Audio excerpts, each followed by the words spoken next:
Today at White Shadow Fare, I'm making cheesesteak sandwiches, a quick meal. Slice an onion or two, and if you want bell peppers, you can slice them as well. My family just doesn't enjoy those with their steak sandwiches. Then you're going to add a little bit of oil to a frying pan that has a lid and add the onions and the bell pepper if that's what you decided to do. And you're going to cook that on a low medium heat. You want these to take their time and begin to caramelize. Now in another pan, I took my rolls and I buttered them and I put them in the pan and fry them so that they get nice and toasted. So while that is getting done, I'm cooking the onions at the same time. Now the onions are going to take about 15 to 20 minutes to cook. So you're going to continue cooking them slowly, putting the lid on in between the times when you are not stirring them.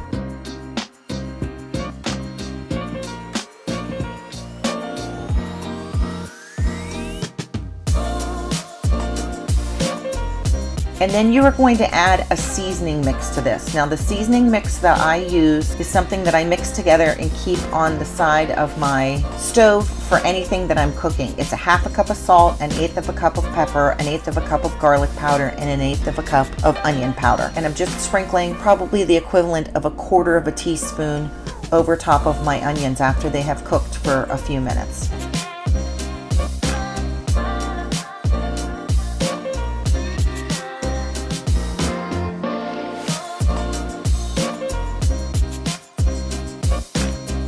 Here you can see they're starting to get a little bit of color, they're getting a little bit softer, and that's exactly what we want. Now that they're somewhat caramelized, you don't want them completely caramelized, you're going to remove them from the pan.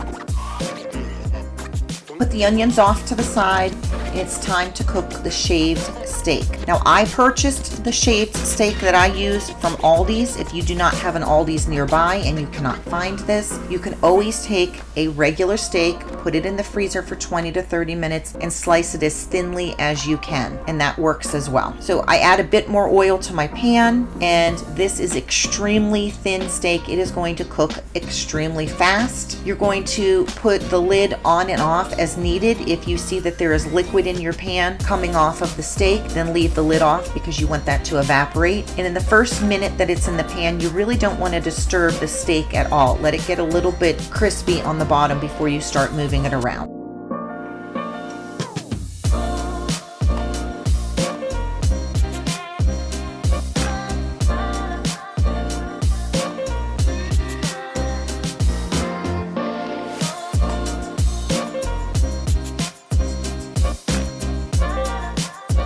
Now you're going to add some seasoning mix to the steak to give it a little bit of flavor. It really doesn't need much. The beef kind of is the star of the show here, and I'm probably adding a half of a teaspoon at most.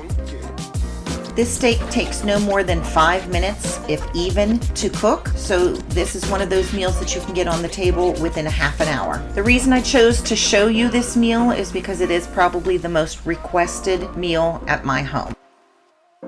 And the last thing you're going to add to this is a teaspoon of Worcestershire sauce.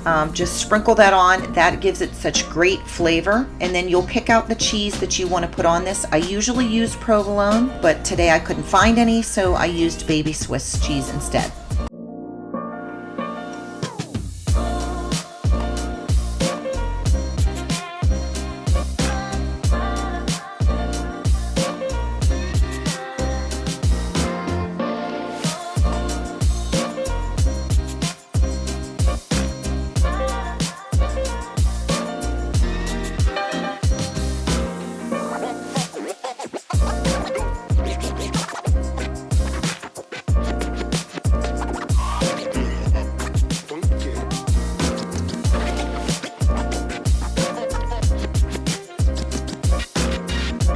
This makes 4 huge sandwiches.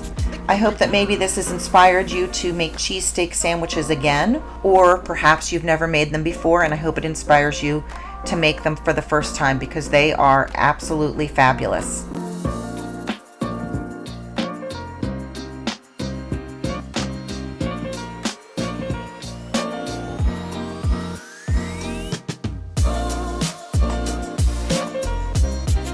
Thank you for joining me here at White Shadow Fare. If you haven't done so, please consider subscribing and hitting that like button. And if you have subscribed, I'd appreciate it if you'd hit the like button as well.